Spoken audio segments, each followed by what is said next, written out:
I had always dismissed the stories, the warnings whispered by locals in Miller County, thinking them just the kind of tales drunk teenagers tell each other when the air is thick with mosquitoes and summer heat. A bridge out in the backwoods, they said, where the cries of a baby could be heard at night, where those who stopped sometimes vanished or returned unchanged. I laughed at it then, like any rational person would, convincing myself that the only thing I would find there would be the wind brushing across rotting planks and maybe a raccoon scuttling through the underbrush. But curiosity is subtle and persistent. It doesn't shout at you. It seeps in quietly, nudging at the edges of your mind until one evening I found myself driving down a narrow road I had never taken. The kind where asphalt fades into shadows and the trees press in so thickly that even high beams feel useless. The air was humid, heavy with the scent of wet earth and pine. I remember passing small, abandoned houses, their windows dark and still, and feeling the first prickling of unease crawling up my spine, though I tried to tell myself it was just nerves. Then I saw it, a weathered wooden sign, half choked by vines, leaning at an impossible angle toward the road. Crybaby Bridge, 1 mile. My chest tightened, my stomach turned, and for a brief moment I thought about turning around, convincing myself that some stories are better left unexplored. But my feet pressed on the pedals before my mind could protest, as if the car had a will of its own, drawn to the bridge like a moth to the flame. The road narrowed further, trees looming on either side so close that the light from my headlights seemed to fight for space. Shadows danced in unnatural ways, creating shapes my eyes wanted desperately to recognize, but refused to. The air felt heavier here, as though it had substance, pressing in on me from all sides. Every instinct screamed to stop, to reverse, but I kept driving, my knuckles white on the wheel. And then, suddenly, the bridge appeared, low, wooden, spanning back, and black water that reflected nothing, as though the night itself had swallowed it whole. No lights, no houses, no movement, just the bridge and the oppressive darkness surrounding it, waiting. I stopped the car at the edge, and engine idling, and listened. At first, there was nothing, and I almost laughed at myself for being so foolish. But then, faintly, impossibly, it began. A thin, high wail, a cry so soft and distant that I thought I might have imagined it at first. But it persisted, delicate yet insistent, and it cut through the still night like a needle. My heart thudded painfully in my chest, my breath catching in my throat.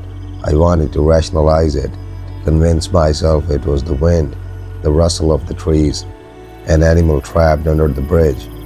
But the sound had a rhythm, a pattern that felt almost sentient. Aware that I was there, watching, waiting. I stepped out of the car, the wooden planks groaning under my weight, and leaned over the railing, peering into the black water beneath. The cry rose slightly and then fell, almost as if it were mirroring me, calculating how I would respond. The wind died, and even the trees seemed to hold their breath. For the first time, I felt that icy, undeniable certainty that something in this world was very wrong, and it was aware of me. The wind died, and even the trees seemed to hold their breath. For the first time, I felt that icy, undeniable certainty that something in this world was very wrong, and it was aware of me. The summer night felt alive, watching, patient, and for the first time, I understood why the locals whispered, "Crybaby Bridge doesn't just haunt a place, it finds you." I didn't stay on the bridge for long, though a part of me wanted to. as if staring into that black water might reveal some secret, some truth about the sound that had gripped me so tightly it felt like my chest might burst. I retreated to my car, sliding into the driver's seat, hands still trembling on the steering wheel, staring straight ahead at nothing in particular. The cry persisted, soft and distant, echoing beneath the wooden planks, carrying with it a weight that was almost tangible. Every instinct screamed at me to leave, to speed back down the winding road and pretend I had never heard anything, but there was something else keeping me rooted. Some quiet, stubborn fascination, a compulsion that made my fingers tighten around the keys of my ignition. The air inside the car felt heavier than it had outside, sticky and thick with humidity, as though the very atmosphere was pressing down, reminding me that the night wasn't empty. I tried to tell myself it was my imagination, the product of too many campfire stories, too much time spent reading local legends with my friends in college, but it wasn't imagination. I knew it the moment the crying shifted, modulating ever so slightly, softer now, almost coaxing, like it had recognized me and wanted me to follow it, wanted me to step further into its world. My pulse thudded painfully in my temples. I swallowed hard, mouth dry, and forced myself to start the car. The engine's hum seemed deafening compared to the delicate sobbing that rose again as I eased forward, down the narrow road leading away from the bridge. The darkness outside became a solid wall, the trees looming closer, branches scraping against each other with a hollow, rattling sound that made my stomach twist. With every turn, crying seemed to linger impossibly, like it clung to the car, brushing against the glass and seeping through the frame. I rolled the windows down just a crack, expecting the sound to fade into the night, but it didn't. It became sharper, insistent, intimate, kind of sound that digs into your memory and refuses to leave. I felt a chill crawling along my spine despite the summer heat, and I caught myself glancing in the rearview mirror far too often, expecting to see something, someone, but there was nothing. The road stretched endlessly, unbroken except for the occasional flicker of moonlight through the thick canopy. I wanted to rationalize everything: an animal trapped, the wind over the water, the memory of some baby crying somewhere distant. I clung to those ideas desperately, but each time the crying sharpened, I felt the world shrink around me, felt a presence pressing closer from the darkness outside the windshield. Then I noticed it, a shadow, or perhaps a trick of the light, moving along the edge of the road.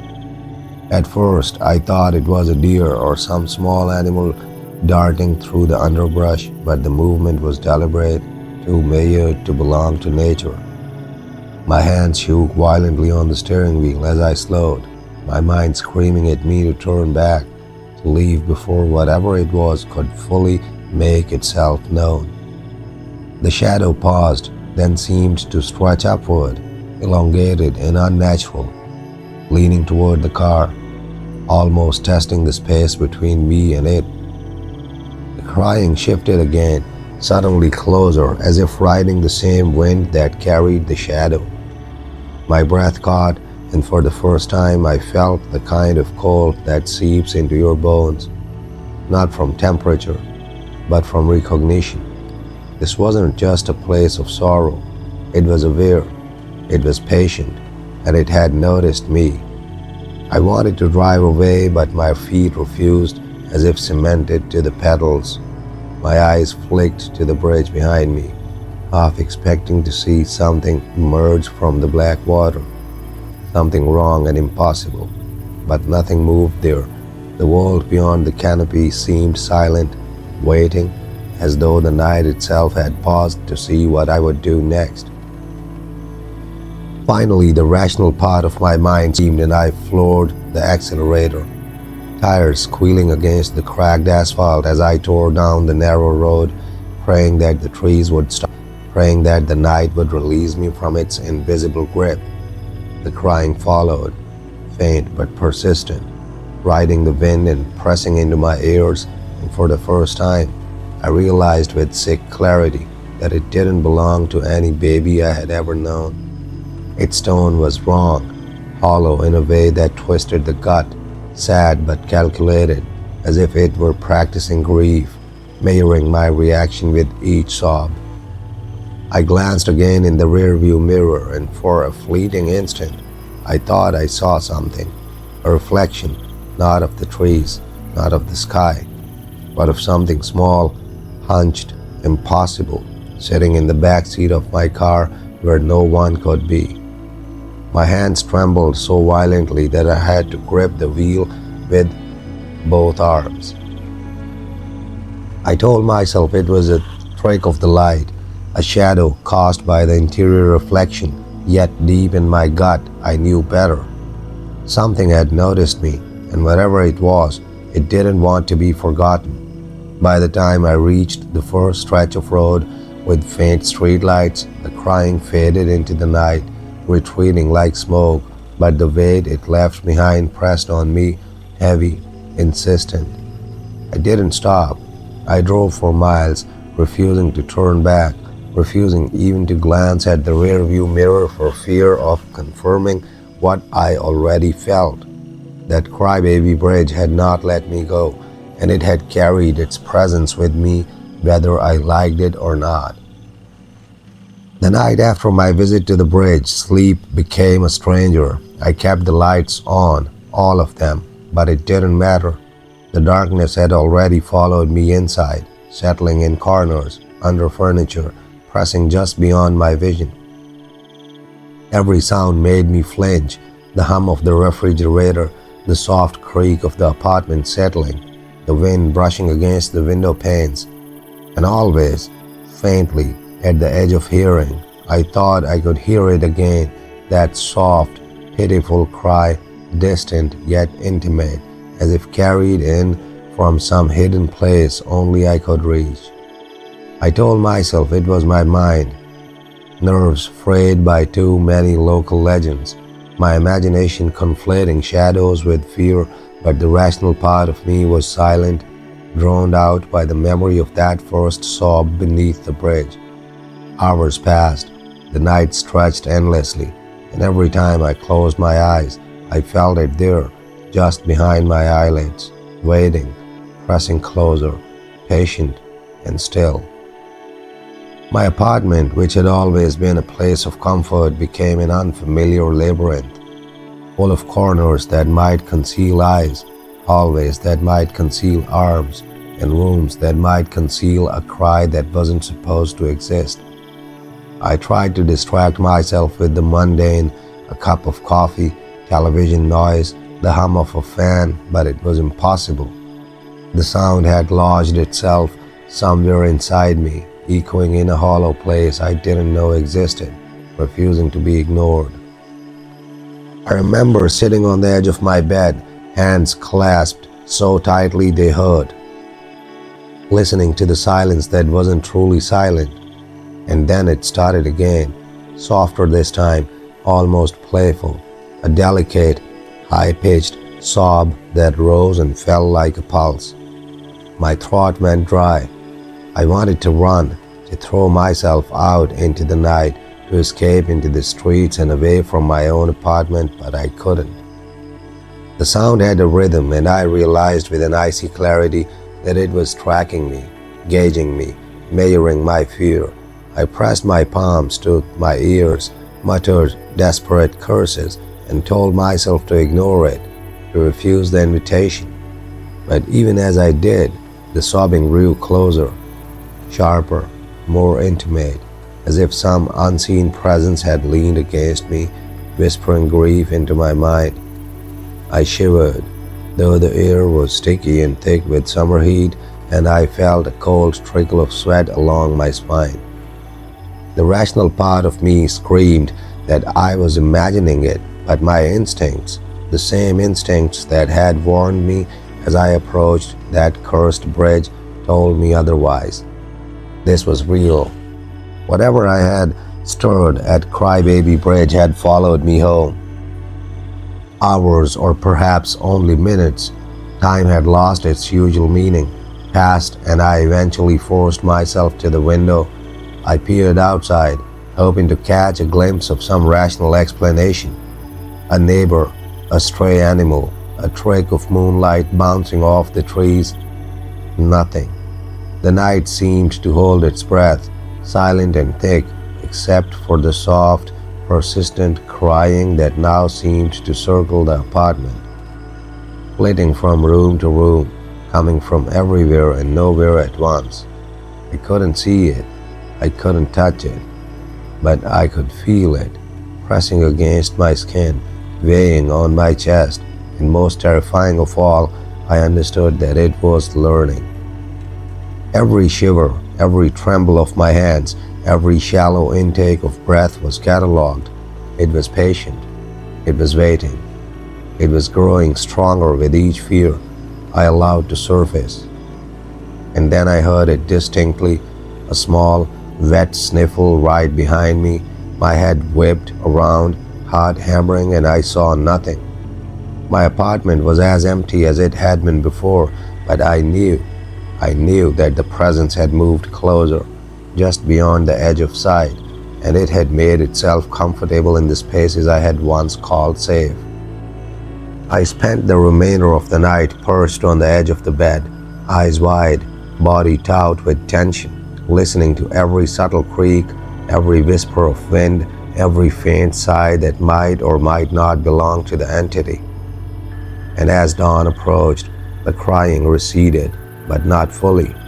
It left a residue, a hollow ache in my chest that made each heartbeat feel measured, deliberate, reminding me that Crybaby Bridge had not let me go. It was still with me, waiting, patient, learning. And I understood something I could not have known in the daylight. Once the bridge chooses you, it never truly releases you. Daylight might hide it. Familiarity might lull you into a false sense of security, but the bridge and what it guards will return, will follow, and will test the boundaries of fear in ways that you are never prepared for. I made coffee. I told myself I was safe. I forced a laugh at my own foolishness. But even as I moved through the motions of ordinary life, the memory of the first cry, the bridge, the black water, and the oppressive dark pressed against the inside of my skull, reminding me that the night had already changed me, and that something from Crybaby Bridge had come home with me, patient, silent, and waiting. That night the apartment felt different, even with the lights on, even with the television humming and a fan spinning lazily in the corner. The air seemed thicker, heavier, as though it had been replaced with something unseen but palpable. I tried to convince myself it was exhaustion, that my mind had stitched together the lingering memory of the bridge into a phantom that had no reality. But every instinct I processed screamed at me otherwise. Around midnight, when the apartment had fallen into its usual hollow quiet, I heard it, a faint, almost delicate sob, distant yet painfully intimate. I froze, every muscle in my body tightening as though I could physically hold my fear in place. The sound seemed to move with the shadows, rising and falling in rhythm with the flickering light from the street outside. My pulse hammered in my ears, and I realized with a creeping horror that the sobbing was no longer distant. It had come inside, had followed me home, and it had begun to explore the space I had called my own. I wanted to run, to leave the apartment and never return, but my legs refused. They were anchored to the floor, trapped by an invisible weight that I could neither explain nor resist. I remember walking slowly through the living room, my bare feet pressing against the cool hardwood, every creak amplified, every shadow exaggerated. The crying seemed to circle me, brushing against my mind like fingers of cold water, persistent, and insistent. I could feel it mapping the apartment, noting the layout, testing my boundaries, measuring my fear. I tried to talk to it, to assert control, whispering my name in the empty rooms, hoping that words alone could anchor me to reality, but it didn't respond to words. It responded to fear. Every tremble of my hands, every shallow breath, every rapid heartbeat was a signal, and I knew it was learning, patiently, steadily, gathering power from my terror. I stopped in the hallway, staring into the shadows, straining to see anything at all, but there was nothing visible, yet the sobbing continued, close enough to feel on my skin, yet elusive enough that I couldn't locate its source. It was almost a tease, almost intimate, as though the entity was coaxing me, drawing me into something I wasn't ready for, testing the boundaries of what I thought was safe. But the early hours, I had become a creature of instinct, moving quietly, cautiously, listening to the soft creaks of the apartment and the delicate, rising and falling sobs. I couldn't sleep, couldn't rest, and every time I thought I had caught a breath, the crying would flare up, closer this time, more urgent, almost pleading. I realized with a sinking, icy certainty that it wasn't random. It wasn't simply a haunting in the passive sense. It was deliberate. It knew I was alone. It knew my apartment and my routines. It had learned the bridge, and now it was learning me. And in that understanding, fear became something heavier than just emotion. It became a physical presence pressing down on my chest, a shadow that moved with me, that whispered just beyond hearing, that existed in the space between thought and reality. I found myself sitting on the edge of my bed for hours, body rigid, eyes wide, staring at the space between thought and reality, willing myself to see the impossible without actually seeing it, listening to the sobs as they rose and fell like breath, the intimate cry of something small, unseen, hungry for attention, for acknowledgement. I whispered promises to leave it alone, to ignore it, to pretend it hadn't heard it. But the sound persisted, patient, unyielding, and I realized that some things cannot be ignored, that some presences, once noticed, insist upon recognition. By sunrise, exhaustion had dulled my mind, but not my awareness. Every shadow, every corner, every muted sound seemed amplified, imbued with a subtle, almost playful menace. I dared not close my eyes for more than a few seconds at a time, and even then the sobbing lingered in my thoughts, crawling along the edges of perception. The memory of the bridge, the black water, that oppressive darkness pressed forward, merging with the present. It had followed me, yes, but not in a tangible way. It existed between spaces, in the silence between sounds, in the weight that pressed against my chest when the apartment seemed too empty. And I understood something I could not have known before. Crybaby Bridge was not merely a place, it was a presence, patient, sentient, and persistent. It waited, it watched, and it would return in ways I was only beginning to comprehend, in ways I could not yet prepare for. That night I realized the apartment was no longer mine. Every shadow, every empty corner, every whisper of wind through the cracked window felt occupied, as though the house had shifted subtly while I wasn't looking, accommodating something I could not see but could feel, heavy and deliberate. I tried to focus on mundane tasks, washing a cup, straightening papers, turning on the television, but everything was distorted, filtered through the hum of the sobbing that had followed me home. It wasn't constant, at least not in a conventional sense. It rose and fell like a tide, sometimes faint enough to seem like memory, other times so close it pressed against my ribs, shallow and urgent, a cry that demanded attention. I tried to argue with it, telling myself it was nothing, a residual echo from the bridge, but deep inside I knew better. It was aware, it was patient, it was learning not just my patterns, but my reactions, my instincts, and my limits. I sat for hours on the edge of my bed, back straight, muscles taut, listening as the rare sobs meandered through the apartment. At times it seemed to be directly behind me, and when I turned suddenly, the space was empty.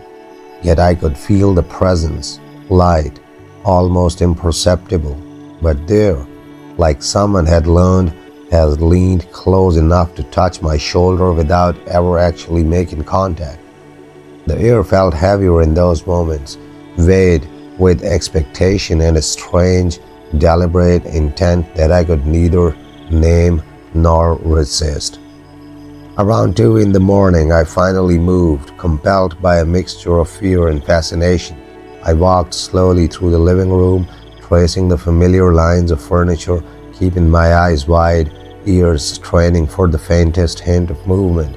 The crying followed, rising in pitch as if it were delighted by my cautious steps, modulating in tone like it was experimenting with the boundaries of my terror.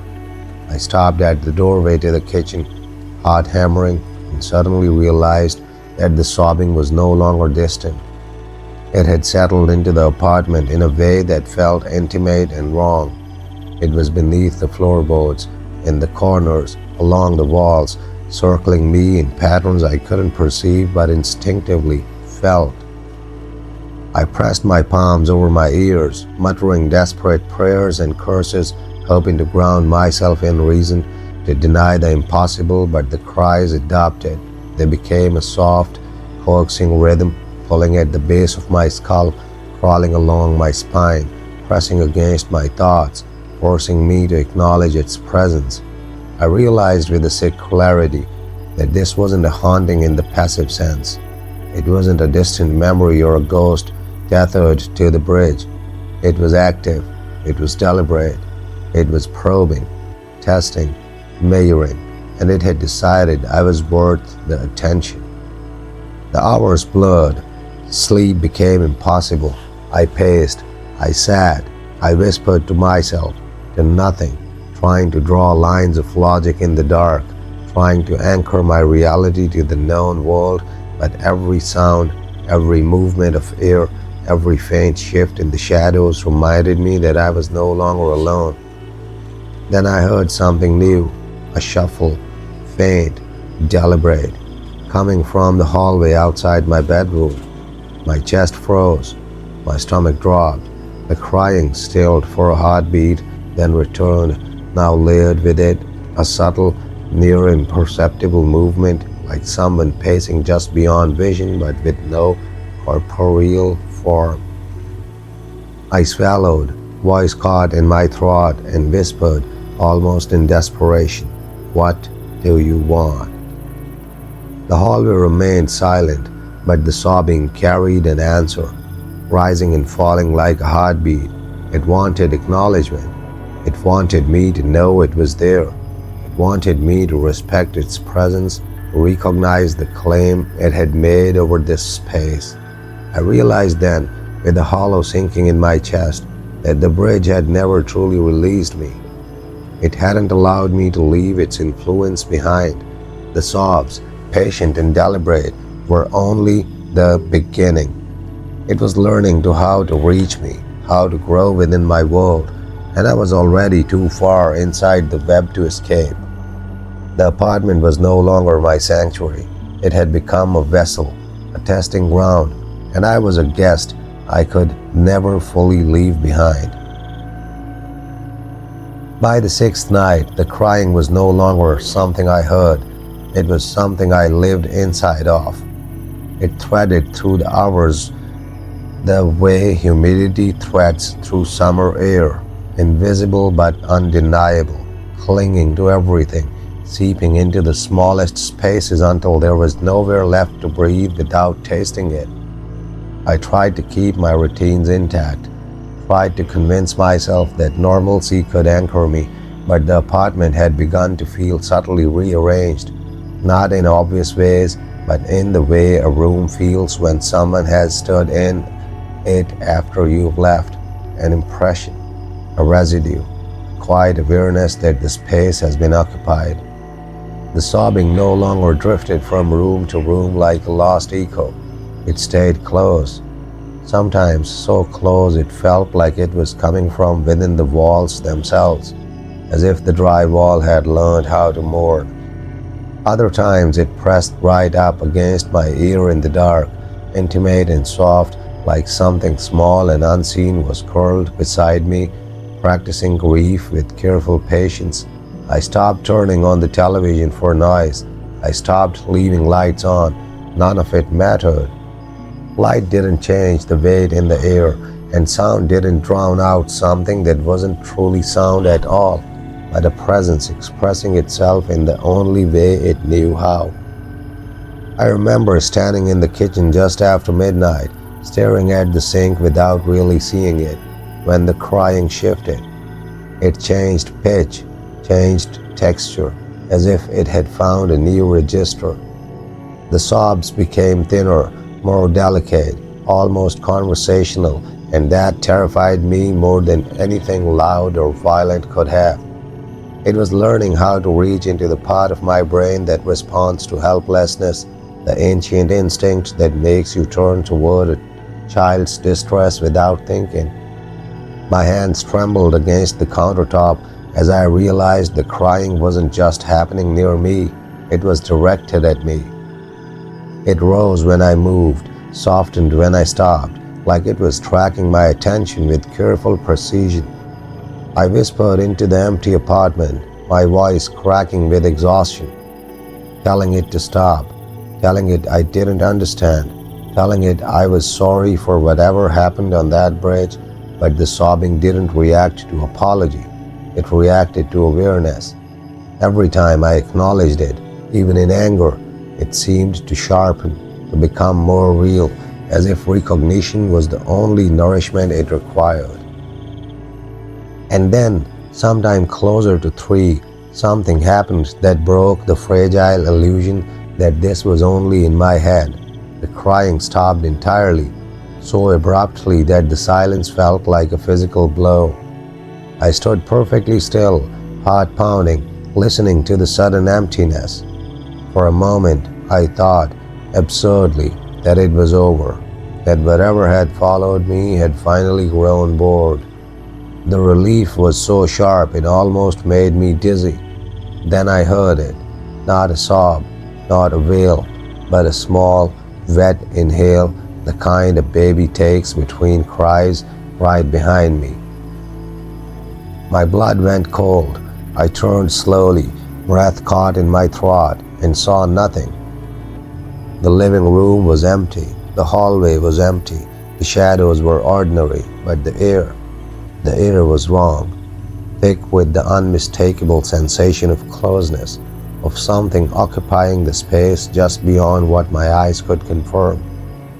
I backed away instinctively, and as I did, the crying returned, not from the apartment, not from the walls, not from some distant corner, but from inside my own car outside, muffled through the glass, as if something had moved its attention there, as if it had decided to remind me that it wasn't confined to my rooms.